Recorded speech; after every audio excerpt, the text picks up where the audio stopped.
कसले जित्ला नवौं PM cup NBA महिला तथा पुरुष भलिबल लीगको उपाधि। अन्तर्राष्ट्रिय खेलबाट सन्यास लिएका नेपाली भलिबल खेलाड़ी तथा पूर्व कप्तान मान बहादुर श्रेष्ठ सन्यासपछि पहिलो पटक घरेलु प्रतियोगिता खेल्ने भएका छन्। मान बहादुरले टिपटप हेल्प नेपाल स्पोर्ट्स क्लबबाट PM cup NBA volleyball league खेल्न लागेका हुन्।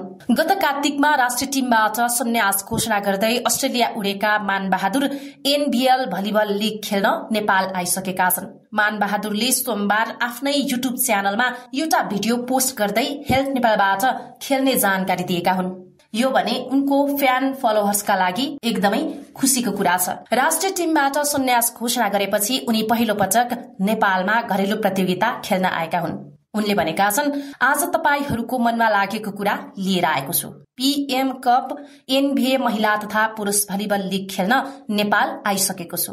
तपाईहरू छक्क पर्नुहुनेछ।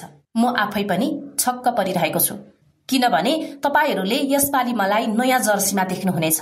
मान बहादुरले भिडियोमा भनेका छन्, एनबीए लीगलाई टिप टप हेल्प नेपालले मलाई अनुबन्ध गर्नुभयो, त्यसका लागि धन्यवाद।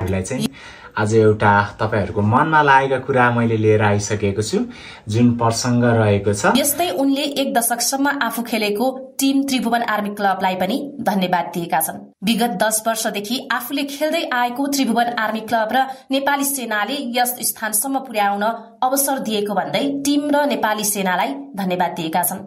आफू हाल त्यो संस्थाबाट रिटायर भइसकेको पनि उनले बताएका छन्। यस्तै उनले त्रिभुवन आर्मी क्लबलाई जितको शुभकामना समेत दिएका छन्। उनले आर्मीका नयाँ युवा खेलाड़ीहरूलाई पनि शुभकामना दिएका छन्।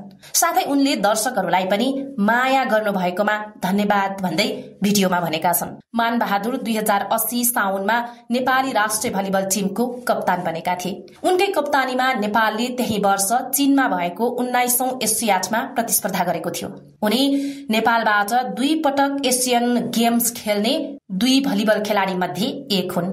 नेपालले सन् 2017मा मालदिप्समा भएको सेटरल जोन पुरुष भलिबल च्याम्पियनशिपमा तेस्रो हुँदै काँस्य पदक जित्दा मान बहादुरले आउटसाइड अट्र्याकरको अवार्ड जितेका थिए। नेपाल भलिबल संघको आयोजनामा यही जेठ 8 गतेदेखि 15 गतेसम्म पोखरा रंगशालाको बहुउद्देश्य कबट हलमा हुने एनबीए भलिबल लीगमा पुरुषतर्फ 8 र महिलातर्फ 6 गरी जम्मा 14 टिमको सहभागिता रहनेछ।